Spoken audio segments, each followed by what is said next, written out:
everything Bernie Sanders is against. And Exactly. I don't think none of this could have gone better for Bernie. Exactly. Well, his one of his advisors, Bloomberg's advisors, came out and tweeted saying that he won the debate. It was the best debate for Bloomberg. Yeah. Well, it was definitely his best debate.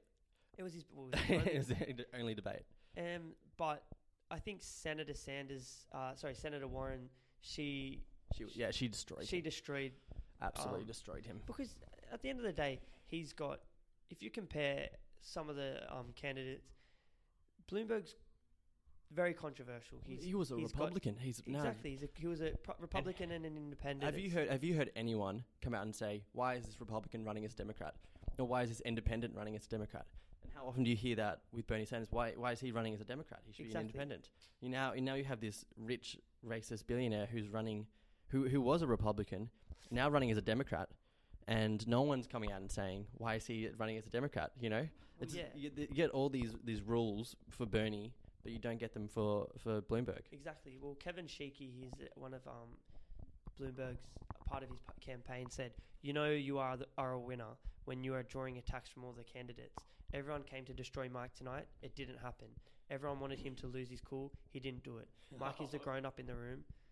But what debate was he watching? Exactly. Well, that's what a lot of people replied. Because the thing that I felt with the debate was that being attacked is probably the best thing for you. I feel like one of the best things for you. If you're able to get your agenda, because I'm pretty sure Klobuchar had the second most minutes, Warren had the first, and Sanders had, or Biden, but yeah, Warren had the first, and then Sanders had the third most minutes. Mm-hmm. But I feel like it played into Sanders' hands because Warren won the debate easy, hands massively. down. But no one was able to attack Sanders in a way that would sway voters, and not that a debate would be able to do that necessarily. Well, if it wasn't for Bloomberg, with Bernie winning the popular vote in Iowa and New Hampshire before the debate happened, he was getting lined up from it would have been so much worse for him if Bloomberg wasn't there. If Bloomberg hadn't been there for the debate, it would have been every other candidate against Bernie Sanders, and that would have been tough for him, regardless. If you have an all-out attack on you, but since Bloomberg was there, wow, it really softened the blow for Bernie. Yeah, exactly. Well, it did. I feel what's happening now is that Pete is beginning to Mayor Pete. He's beginning to attack Sanders, and his campaign's actually attacking not attacking, but questioning the caucus, the Nevada caucus, and saying some irregularities with the voting, and I think the problem with that is that it just shows that he might be a little bit of a sore loser.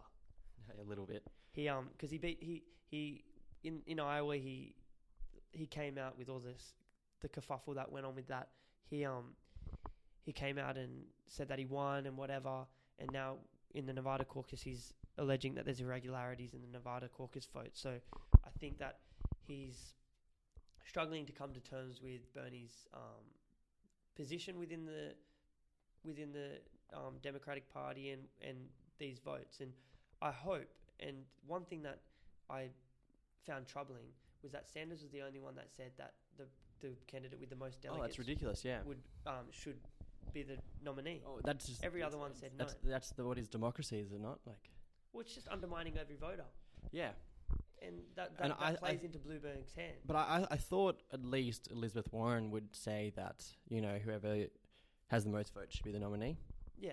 But, I think they're all trying to allow themselves to get a bit of an upper hand if they don't get the most delegates. Well, I think every other candidate other than Bernie is looking at the map of the US and the roadmap of how to get to the Democratic National Convention, and they're all looking at it.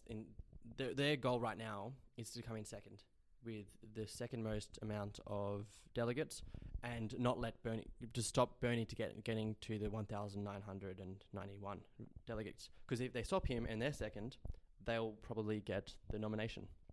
So that's what everyone's hope is at the moment. But if Bernie can keep up this trend of domination, who knows? He might get the. Yeah. Because come Super Tuesday, if he can do well in South Carolina, we're 2 weeks away now, under a fortnight from under a fortnight from Super Tuesday. So that's let me just check. That'll be on the 4th of February, 4th of May. Do you see anyone? Do you see anyone dropping out before then? Someone should, but I'm not sure. It's too much congestion. That's happening now. The field isn't shrinking. Well, you still got Tom Steyer and Tulsi Gabbard. No one wants to quit. That's yeah, I know, but I think you got to expect one of those two to drop out fairly soon. They haven't had much of a showing anywhere. Yeah. Well, the thing is, I think it somewhat plays into Sanders' hand. Mm-hmm. He because if he can keep these guys having from pulling out, then that means he can consolidate his wins. But okay, I think if Tulsi pulls out, then he'll take her. Sure. I think Tulsi would definitely endorse Bernie. Exactly. Well, she's similar to Bernie. She's about 1 or 2% though, so it's not much. And Tom Steyer's a bit of an outsider as well, so. But he said he would support Bernie if he's the nominee. Did he? Yeah, he said that. Okay. If he's the nominee, not that as he wouldn't endorse him against other candidates, but if he was the candidate that won, he would support him. Okay. So I feel like when it comes to the nominees, I think Biden's best chance is coming second, as you said. Do you think? I feel like a lot of them is coming second. Where do you place Bloomberg? It's a difficult one because he's had such an influence with with the money and his investments and whatever. I think he could come second, but I just don't see anyone toppling Bernie. Right. So it's all about. I just don't know if Bernie will get There's a good chance that Bernie might not get enough delegates. Yeah. There's 35% chance. I'm pretty sure it is. Okay. Of him getting it. Yeah, it's hard to say. He's the highest out of all the candidates, but I've got my money on Bernie. I've got my money on Bernie, and I feel like What do you think will happen to the Democratic Party if Bernie goes to the convention with the most votes and the most delegates, but they choose someone else over him? I think there'll be quite a bit of a stir. Yeah, it'd be crazy. Yeah. Like I've heard some people say it'll be the end of the Democratic Party. It will. I think it'll undermine every person that's voted. Yeah. So. Yeah. I think that's one of the biggest problems that can exist. Yeah, now with Bernie is definitely the front runner. Yeah. And now no one can take that away from him. The media reaction to that is quite telling. It's causing quite a stir. I think with some of the attacks have been quite. Well, it's ridiculous. I think it's hilarious. MSNBC in particular. Yeah. I think Chris Matthews and Chuck Todd. Oh. Chuck Todd came out a few weeks ago, comparing Bernie supporters to the brown shirts, which is again like these niggling attacks. Yeah. Niggling attacks on Sanders' campaign and comparing them to Nazi Germany. And it's ridiculous. Sanders grew up in a community. He's Jewish.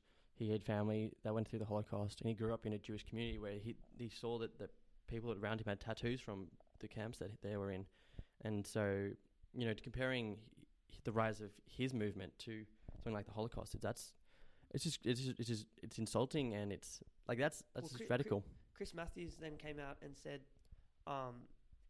he compared the Nevada victory of Sanders' campaign to the Nazi invasion of France, which again, it's a foolish and misguided comparison. This is what they should be talking about: the rise of Donald Trump, but not Bernie. The problem is that they always say that they want to defeat Donald Trump, but they're doing everything they can to stop a candidate that's being able to get. But if you're in the establishment or the Democratic, it's a perfect example of the Democratic Party. Their reason to exist right now, their main goal is to defeat Donald Trump, and they've been doing that. They've been trying to do it for 3 years. Really, if they wanted to defeat Donald Trump, if they wanted to, if they wanted to be a strong party, they should just work for the working class, work for families, and work for the everyday worker. That's how you defeat Donald Trump. Exactly. If they spent the last 3 years trying to help people, the Democratic Party that is, If they spent the last 3 years, instead of the Russiagate conspiracies, or instead of trying to impeach Donald Trump, if they spent the last 3 years trying to help people, they would be a shoo-in for the next election. Exactly. You know? I think that they've sort of been their own worst enemies. Mm. So, Like, it's ridiculous. You have Nancy Pelosi ripping up Donald Trump's speech at the State of the Union. exactly. But like, if you like a week earlier, she signed the new NAFTA 2.0 trade Yeah. deal, and then like a month before that, she signed his military budget into law. Exactly. You know, like what, like that. They're you rip up going a against speech. themselves. It's just political drama, really. Exactly. But you're not actually helping anyone. I feel that's my problem with a lot of the voters that like these candidates and these politicians who say one thing and then they still allow Trump to get away with some other things. Well, yeah, exactly. Like a lot of them voted for Trump's military budget, Mm-hmm. but that and then they complain about Bernie Sanders who has these supposedly drastic views about Yeah. healthcare, but then they'll allow military Yeah, last money year, to go to the military. It's ridiculous how they expanded the military budget by the like priorities billions of dollars, billions and Exactly. billions, and then you talk about how, you know, having Medicare for all, you have to raise taxes a little bit, and the average person's going to start saving money. They're going to save a lot of money over the years. Yeah, I think long term people need to look at the long term, like when Yeah, they unfortunately. think about Green New Deal, about costing too much money, or when they talk about What's the cost of inaction? exactly they're not what that's what and what's happening in Australia with News Corp is that they attack we're too far gone past climate denial that they're trying to attack. They're saying it's what can we do? We can't do anything, and it's going to ruin the economy. If we tried it, like Anthony Albanese just came out with a zero emissions by 2050. The leader of the opposition in Australia. Yeah, and now they're attacking him for wanting to do that, but in Scandinavia, they're way ahead of us. And they already have a carbon tax. So these things that need to be talked about, these things are going to cost the economy way further along in our time, Yeah. and it's going to be too far gone. Mm-hmm. These policies that Bernie Sanders, even Elizabeth Warren has, they're not drastic, they're not radical. They're radical at the exact time, but they're not. They're what we need as countries, as Australia, as America, as Western countries. We're supposed to lead the world, and we're doing a very bad job at it. If you were voting in the US, and Yeah. Bernie didn't get the nomination, would you vote blue no matter who? I think I would, yes. Yeah, but in saying that, I do think Bloomberg is as bad as Trump. oh yeah, I wouldn't vote for Bloomberg. But I think I'd if it got to that position, it's bad to say it, but I feel like I'd not vote. Because I wouldn't vote for Bloomberg. I'd be devastated God, at the no. fact of having to. You're in There's a no point. catch-22 situation. There's no point. Yeah. You've But, got a gun to your head, and then if you get rid of the gun, there's a knife ready to stab you. It's literally, but you're gonna die somehow. Literally. The choice in the day would be: metaphorically. do you want the racist millionaire or the racist billionaire Exactly. to be? But the thing is, I They're think both billionaires. is Trump a billionaire? Yeah, he's worth $6.6 billion. Oh, there you go. I think at the end of the day, though, when it comes down to it, if you don't have Bernie on the ballot come November, it doesn't. Like, no other candidate is going to do enough for climate in the terms of climate action. That's going to actually Exactly. stave off, a complete climate catastrophe. And so it really has to be Bernie or no one else. Exactly. Because I don't think Buttigieg, I don't think Biden, like Elizabeth Warren. Yeah, if it's not Bernie, it better be Warren. Yeah. But at the end of the day, I don't think even Warren would do enough. I'd be pretty devastated. Bernie's the only choice we have at, continuing the human race, really, or the organized human race, as and it is. People can attack him for being 78, but the same people that Well, attack Nelson him for Mandela was 78 when he Yeah, became but the president. same people that attack Bernie for being 78 are the same people who are willing to let Bloomberg, who guess what is also 78, And has had hard multiple problems. stints put in.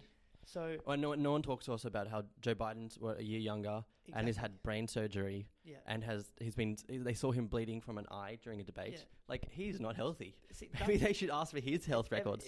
You can easily see if you decide to look properly, you can easily see how the media shifts people's the status quo and the people's perceptions of things, because I forget the quote, but it's more like the media can't make you